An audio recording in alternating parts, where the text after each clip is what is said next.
ತಾಯ್ನಾಡಿಗೆ ಕರ್ಕೊಂಡು ಬಂದಿದ್ದಕ್ಕೆ ನಾಗೇಂದ್ರನವರಿಗೆ ವಿಶೇಷವಾದ ಧನ್ಯವಾದಗಳು. ಇದಕ್ಕೆ ಶ್ರಮಪಟ್ಟಂಥ ರಾಕೇಶ್ ಅವ್ರಿಗೂ ಕೂಡ ಭಾಳಷ್ಟು ಧನ್ಯವಾದಗಳು ತಿಳಿಸ್ತಿದ್ದೀನಿ.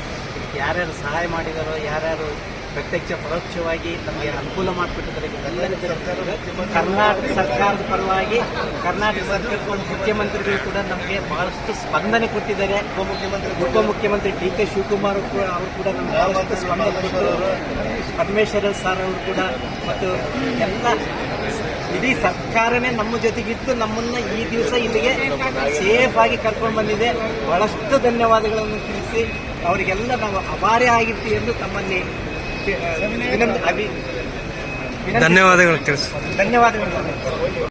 ನಮಸ್ಕಾರ ಸರ್. ಈಗ ನಾವೇನು ಅಲ್ಲಿ ಹೆಲ್ಡಪ್ ಆಗಿದ್ವಿ, 23ಕ್ಕೆ ಹೋಗಿ 28ಕ್ಕೆ ರಿಟರ್ನ್ ಟಿಕೆಟ್ ಇತ್ತು ನಮಗೆ. ಅದ್ರ ಬಗ್ಗೆ ಸ್ವಲ್ಪ ವಿವರಣೆ ಕೊಟ್ಟಿದ್ದಾರೆ ಎಲ್ಲ.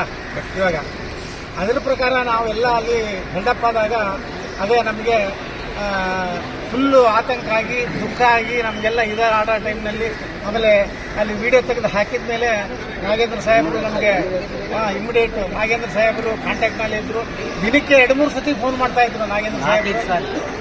4-5 ಸಾಲಿಗೆ ಫೋನ್ ಮಾಡ್ತಾ ಇದ್ರು, ನಮ್ಮ ವಿಚಾರ ತಿಳ್ಕೊತಾ ಇದ್ರು. ನೀವು ಗಾಬರಿ ಬಿಡಬೇಡಿ, ನಾನಿದ್ದೀನಿ, ನಮ್ಮ ಶಿಷ್ಯನ ಕಳಿಸ್ತೀನಿ ಅಂತ ಹೇಳ್ಬಿಟ್ಟು ನಮ್ಮ ಇವರು ಬ್ರದರ್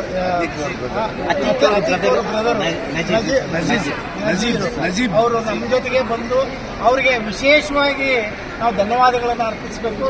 ಜೊತೆಗೆ ಸಾಹೇಬರು ಅವ್ರಿಗೆ ಏನು ಮಾಡಿದ್ದಾರೆ ಅಂತಂದ್ರೆ, ಅವ್ರಿಗೆ ನೀವು ಒಂದು ATM ಕಾರ್ಡೇ ಕೊಟ್ಬಿಡಿ, ಅವರು ಏನು ಬೇಕಾದರೂ ಖರ್ಚು ಮಾಡ್ಕೊಳ್ಳಿ ಅನ್ನೋ ಒಂದು ಅಂತ ಧಾರಾಳ ಮನಸ್ಸು ಇರೋಂಥ ನಮ್ಮ ನಾಗೇಂದ್ರ ಸಾಹೇಬರು ನಾವು ನಮ್ಮ ಜನ್ಮದಲ್ಲಿ ಮರೆಯೋಕ್ಕಾಗೋದಿಲ್ಲ.